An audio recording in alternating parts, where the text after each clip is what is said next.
بسم اللہ الرحمن الرحیم۔ السلام علیکم ورحمۃ اللہ وبرکاتہ۔ امید کرتی ہوں کہ تمام دیکھنے والے خیر و عافیت سے ہوں گے، اللہ تعالیٰ کی رحمتوں کے سائے میں ہوں گے۔ تو میرا عنوان احادیث نبوی صلی اللہ علیہ وآلہ وسلم، موضوع چل رہا تھا بیماریوں کا بیان، جس کا حوالہ بخاری شریف کی کتاب۔ تو آج کی حدیث ہے کہ صحابی قاسم بن محمد بیان کرتے ہیں کہ ایک مرتبہ ام المؤمنین سیدہ حضرت عائشہ صدیقہ رضی اللہ تعالیٰ عنہما کے سر میں درد تھا اور وہ درد کی شدت سے بول اٹھیں کہ ہائے میرا سر۔ تو اس پر رسول اللہ صلی اللہ علیہ وآلہ وسلم نے ان سے فرمایا کہ اگر اسی دوران تمہارا انتقال ہو گیا تو میں تمہارے لیے دعائے مغفرت اور استغفار کروں گا۔ تو اس پر حضرت عائشہ صدیقہ نے فرمایا، ہائے افسوس، اللہ کی قسم آپ تو میرا مر جانا ہی پسند کرتے ہیں۔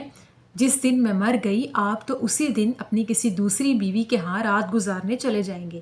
تو اس پر آقا علیہ الصلوۃ والسلام نے ان سے فرمایا کہ میں تو خود سر درد میں مبتلا ہوں اور میں ارادہ کرتا ہوں کہ ابو بکر صدیق اور ان کے بیٹے کو بلاؤں اور انہیں خلافت کی وصیت کروں۔ اور پھر آقا علیہ الصلوۃ والسلام نے فرمایا کہ میں نے اپنے جی میں کہا کہ اللہ تعالیٰ ان کے سوا کسی کو خلیفہ نہیں ہونے دے گا اور نہ ہی مسلمان ان کے بعد کسی کا خلیفہ ہونا قبول کریں گے۔ سبحان اللہ۔ اس حدیث مبارکہ میں آقا علیہ الصلوۃ والسلام سے ایک مرتبہ سیدہ حضرت عائشہ صدیقہ بیان کرتی ہیں کہ میرے سر میں درد ہے، اور وہ تکلیف کی شدت سے کہتی ہیں کہ ہائے رے میرا سر۔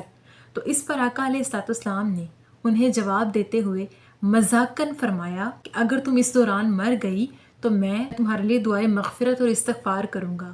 تو اس پر حضرت عائشہ صدیقہ ناراضگی میں آقا علیہ الصلوۃ والسلام سے کہنے لگی کہ آپ تو یہی چاہتے ہیں کہ میں گزر جاؤں، چونکہ آپ میرے گزر جانے کے بعد دوسری بیویوں کے ساتھ زیادہ وقت بتانا چاہتے ہیں۔ تو اس پر آقا علیہ الصلوۃ والسلام نے انہیں کہا کہ ایسا نہیں ہے، بلکہ میں تو خود سر درد میں مبتلا ہوں اور میں ارادہ کرتا ہوں خلافت کی وصیت کرنے کے لیے ابو بکر صدیق کو اور ان کے بیٹے کو بلاوا بھیجوں اور انہیں کہہ دوں کہ تمہارے بعد کوئی خلیفہ نہیں ہوگا، اور ایسا نہ ہو کہ میرے بعد کہنے والے کچھ بھی کہیں اور آرزو کرنے والے کچھ بھی آرزو کریں اور جسے چاہے خلیفہ بنا دیں۔ تو اس نیت سے آقا علیہ الصلوۃ والسلام نے اپنی یہ سوچ حضرت عائشہ صدیقہ سے بیان فرمائی اور کہا کہ میرا ارادہ ہے، میرا دل یہ چاہتا ہے کہ میں انہیں ابھی خلافت کی وصیت کر دوں اور انہیں یہ بتا دوں کہ کوئی بھی مسلمان تمہارے سوا کسی اور کی خلافت کو قبول نہیں کرے گا، سوائے اللہ نے اگر جس کو خلیفہ بنانا چاہا، اللہ نے خود تمہیں خلیفہ چنا ہے، اور تمہارے بعد خدا جس کو چنے وہ اس کی مرضی، لیکن کوئی بھی سچا مسلمان تمہارے سوا تمہارے برابر کا خلیفہ کسی کو نہیں قبول کرے گا۔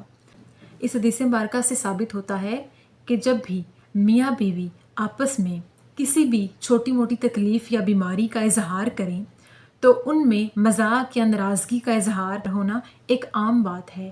آقا علیہ الصلوۃ والسلام نے اپنی زوجہ محترمہ حضرت عائشہ صدیقہ کو محبت سے مذاقاً کہا کہ اگر تمہارا انتقال ہو گیا تو میں تمہارے لیے دعا کروں گا۔ تو انہوں نے ناراضگی میں آ کر کہہ دیا کہ آپ تو یہی چاہتے ہیں۔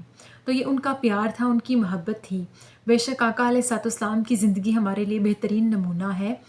اسی طرح اگر کوئی بیوی اپنے شوہر سے اپنی کسی تکلیف کا ذکر کرتی ہے اور شوہر اسے محبتاً آگے سے ایسا جواب دیتا ہے کہ اگر تم گزر گئی یا اگر تم مر گئی یا اس طرح کا کوئی جملہ بول کے مذاق کرتا ہے، تو ایسا کرنا سنت بھی ہے، یہ ایک قسم کی محبت کا اظہار ہے۔